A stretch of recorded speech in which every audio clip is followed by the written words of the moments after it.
اعوذ باللہ من الشیطان الرجیم بسم اللہ الرحمن الرحیم الم یاتکم نبأ الذین من قبلکم قوم نوح وعاد وثمود، کیا آ نہیں چکی ہیں تمہارے پاس خبریں ان لوگوں کی جو تم سے پہلے تھے، یعنی قوم نوح کی اور قوم عاد اور قوم ثمود، والذین من بعدہم، اور ان لوگوں کی خبریں کہ جو ان کے بعد تھے، لا یعلمہم الا اللہ، ان سب کو نہیں جانتا سوائے اللہ کے کوئی بھی۔ جاءتہم رسلہم بالبینات، ان کے پاس آئے ان کے رسول واضح نشانیاں لے کر، واضح تعلیمات لے کر، فردوا ایدیہم فی افواہہم، تو انہوں نے ٹھونس لی اپنی انگلیاں اپنے منہوں میں، وقالوا انا کفرنا بما ارسلتم بہ، اور انہوں نے کہا کہ ہم کفر کرتے ہیں اس سب کا جو دے کر تم بھیجے گئے ہو، وَإِنَّا لَفِي شَكٍّ مِّمَّا تَدْعُونَنَا إِلَيْهِ مُرِيبٍ، اور ہم تو جن چیز کی طرف تم ہمیں دعوت دے رہے ہو شکوک و شبہات میں مبتلا ہیں۔ میں نے عرض کیا تھا کہ سورہ رعد اور سورہ ابراہیم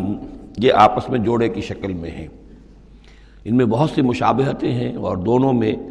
آپ کو وہ آیات ملیں گی جو سورہ بقرہ کے ساتھ بڑی گہری مناسبت رکھنے والی اور مشابہت رکھنے والی ہیں۔ یہ دونوں جو ہیں چھوٹی صورتیں ہیں، 6 رکوعوں پر مشتمل تھی سورہ رعد، اور یہ 7 رکوعوں پر مشتمل ہے سورہ ابراہیم، اور ان دونوں میں وہ نسبت موجود ہے کہ سورہ رعد میں رسولوں کا ذکر ایسا ہی ایک آیت میں آیا ہے، کسی کا نام نہیں۔ اس میں ہم دیکھ چکے ہیں کہ ایک تو حضرت موسیٰ علیہ السلام کا ذکر آیا صراحت کے ساتھ، اور کئی آیات اس کے ضمن میں نازل ہوئیں۔ اب جو ذکر ہو رہا ہے وہ تمام رسولوں کو ایک جماعت فرض کرتے ہوئے کہ سب کے ساتھ ایک ہی سی بات ہوتی رہی ہے، سب کے ساتھ معاملہ جو ہے اسی قسم کا پیش آتا رہا ہے، سب نے ایک ہی دعوت دی ہے، سب کے رد عمل جو تھا ان کی قوم کی طرف سے وہ بھی تقریباً ایسا ہی رہا ہے۔ تو یہاں ایک جماعت کی حیثیت سے رسولوں کو وہ سامنے رکھ کر اور بات کی جا رہی ہے کہ جو بھی آئے رسول بینات لے کر، تو لوگوں نے یہی کہا کہ ہمیں تو شک و شبہ ہے اس چیز کے بارے میں جو تم لے کر آئے ہو۔ قالت رسلہم، کہا ان سے ان کے رسولوں نے، اب یہ جمع کا صیغہ چلے گا، افی اللہ شک فاطر السماوات والارض، تم جو شک اور شبہ کی بات کر رہے ہو تو پہلے تو یہ بتاؤ کہ کیا اللہ کی ذات کے بارے میں تمہیں کوئی شک ہے؟ کیا کوئی شک ہے اللہ کے بارے میں جو آسمانوں اور زمین کا پیدا کرنے والا ہے؟ یہ پھر وہی سرچنگ کوسچن، اور یہ کہ ایسی بات سے گفتگو شروع کی جائے جس کو وہ بھی مانتے ہیں۔ ظاہر بات ہے کہ وہ بھی اللہ کے منکر نہیں تھے، تو پہلے تو یہ کہ ہمارے اور تمہارے مابین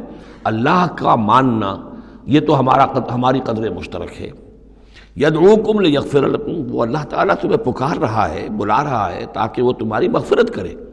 من ذنوبکم، تمہارے گناہ بخش دے،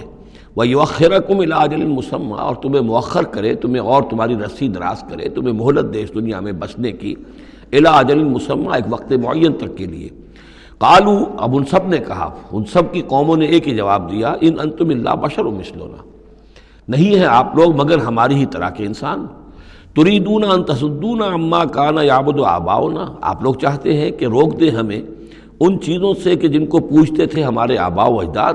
فاتونا بسلطان مبین، تو لے کر آئیے کوئی کھلی سند، کھلی نشانی، کھلا معجزہ۔ قالت لہم رسولہم، کہا ان سے ان کے رسولوں نے، ان نحن الا بشر مثلکم، نہیں ہے ہم کچھ بھی سوائے اس کے کہ تمہاری ہی طرح کے انسان ہیں، ولکن اللہ یمن علی من یشاء من عبادہ، لیکن اللہ کا معاملہ ہے وہ اپنے بندوں میں سے جس پر چاہتا ہے احسان کر دیتا ہے۔ اس نے ہمیں چن لیا ہے، ہمارا سلیکشن ہوا ہے، ہمیں پھر اللہ تعالیٰ نے وہی بھیجی ہے اور ہمیں مامور کیا اس خدمت پر کہ تمہیں خبردار کرے۔ وما کان لنا ان ناتیکم بسلطان الا باذن اللہ، اور ہمارے لیے یہ ممکن نہیں ہے کہ ہم تمہارے لیے اور تمہارے سامنے کوئی سلطان اور سند پیش کر سکے، کوئی دلیل لا سکے، کوئی نشانی لے آئے، الا باذن اللہ، مگر اللہ کے حکم سے۔ وعلی اللہ فلیتوکل المؤمنون، اور اہل ایمان کا تو فرض یہ ہے اور طریقہ کار یہ ہونا چاہیے کہ وہ اللہ ہی پر توکل کرے۔ وما لنا الا نتوکل علی اللہ، اور ہمیں کیا ہوا ہے کہ ہم اللہ پر توکل نہ کریں؟ How is it possible for us, کیسے ممکن ہے کہ ہم اللہ پر توکل نہ کریں؟ وقد ہدانا سبلنا، اس نے تو ہمیں اپنے راستوں کی ہدایت دی ہے، ہمیں اپنے طرف آنے والے راستے، تقرب الی اللہ کے تمام طریقے اس نے ہمیں سکھا دیے ہیں۔ وَلَنَصْبِرَنَّ عَلَىٰ مَا آذَيْتُمُونَا، اور جو تم ہمیں ایذائیں پہنچا رہے ہو، جو بھی تم کہہ رہے ہو، ہم اس پر یقیناً اللہ تعالیٰ ہم صبر کریں گے اس پر کہ جو بھی تم ایذا پہنچا رہے ہو۔ وَلَنَصْبِرَنَّ عَلَىٰ مَا آذَيْتُمُونَا وَعَلَى اللَّهِ فَلْيَتَوَكَّلِ الْمُتَوَكِّلُونَ، اور اللہ تعالیٰ ہی پر تمام متوکلین کو توکل کرنا چاہیے۔ وَقَالَ الَّذِينَ كَفَرُوا لِرُسُلِهِمْ، وہی مکالمہ چل رہا ہے رسولوں کا ایک جماعتی شکل میں، اور کہا ان لوگوں نے جو کافر ہوئے اپنے اپنے رسولوں سے اپنے اپنے زمانے میں، لَنُخْرِجَنَّكُم مِّنْ أَرْضِنَا، ہم لازماً نکال باہر کریں گے تمہیں اپنی زمین سے، اپنے ملک سے، اپنے وطن سے، اَوْ لَتَعُودُنَّ فِي مِلَّتِنَا، یا یہ کہ تمہیں لا محالہ اور لازماً لوٹنا ہوگا ہماری ملت میں، ہمارے طریقے میں، ہمارے دین میں۔ فَأَوْحَىٰ إِلَيْهِمْ رَبُّهُمْ، تو ان کی جانب وحی کی ان کے رب نے،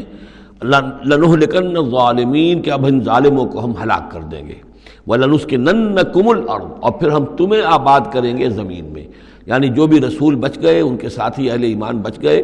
اب وہ قوم جو کافروں کی وہ ہلاک کر دی جائے گی، اور پھر تمہیں ہم بسائیں گے زمین کے اندر ان کے بعد، من بعدہم، ذالک لمن خاف مقامی، اور یہ ان لوگوں کے لیے ہے کہ جو میرے سامنے کھڑے ہونے سے ڈرتے رہیں، کانپتے رہیں، لرزتے رہیں کہ ایک وقت آئے گا کہ انہیں میرے سامنے کھڑے ہونا ہے، محاسبے کا دن ہوگا، آخرت کی گھڑی ہوگی، اور اس میں وہ جو عدالت اخروی ہے اس میں میرے سامنے کھڑا ہونا ہوگا۔ ذالک لمن خاف مقامی و خاف وعید، اور جو میری جو وعدے سے، عذاب کے جو وعدے میرے ہیں ان سے ڈرتے ہیں۔ واستفتحوا وخاب کل جبار عنید، تو پھر وہ فیصلہ طلب کرنے لگے کہ اب ہمارے اور تمہارے درمیان فیصلہ ہو جانا چاہیے، یعنی قوموں نے کہا رسولوں سے، وخاب کل جبار عنید، اور پھر نامراد ہو کر رہ گئے وہ سب لوگ جو سرکش تھے اور ضدی تھے۔ من ورائہ جہنم، اور ابھی تو ان کے پیچھے جہنم ہے، یعنی یہ کہ دنیا میں جو عذاب آیا، عذاب استحصال آیا، ہلاک کر دیے گئے، کلم یغنوا فیہا، ایسے ہو گئے جیسے کبھی تھے ہی نہیں، لا یرا الا مساکنہم، ان کے مسکن اور محل تو باقی رہ گئے لیکن ان کے مکین جو ہے کہیں باقی نہ رہے۔ تو ان کا حال یہ ہے کہ من ورائہ جہنم، ابھی اس کے پیچھے جہنم ہے، ویسقا من ماء صدید، اور ان کو پینے کو دیا جائے گا پیپ والا پانی، یتجرعہ، جب شدید پیاس کی وجہ سے اسے گھونٹ لینے کی کوشش کرے گا، ولا یکاد یسیغہ، لیکن اسے گلے سے نہیں اتار پائے گا، حلق سے نہیں اتار پائے گا، ویاتیہ الموت من کل مکان، اور اسے ہر طرف سے موت آتی ہوئی نظر آئے گی، وما ہوا بمیت، لیکن موت آئے گی نہیں، اور اس کا جو ہے وہ سختی کا سلسلہ ختم نہیں ہوگا۔ یعنی ایک سختی وہ بھی ہوتی ہے جس میں موت راحت پہنچا دیتی ہے انسان کو۔ آپ نے دیکھا ہوگا بہت سے بیمار ہوتے ہیں بیچارے، شدید بیمار ہیں، ان کے لیے تو موت ایک طرح سے راحت کا سامان بن جاتی ہے کہ ان کی وہ موت، ان کی سختی ختم ہو گئی۔ لیکن جہنم وہ جگہ ہے کہ جہاں موت نہیں آئے گی، لا یموت فیہا ولا یحیا، نہ پھر اس میں موت ہی آئے گی، نہ وہ زندوں میں ہوں گے نہ مردوں میں ہوں گے، بلکہ یہ ہے کہ وہ عذاب کی سختی مسلسل جھیلنی ہوگی۔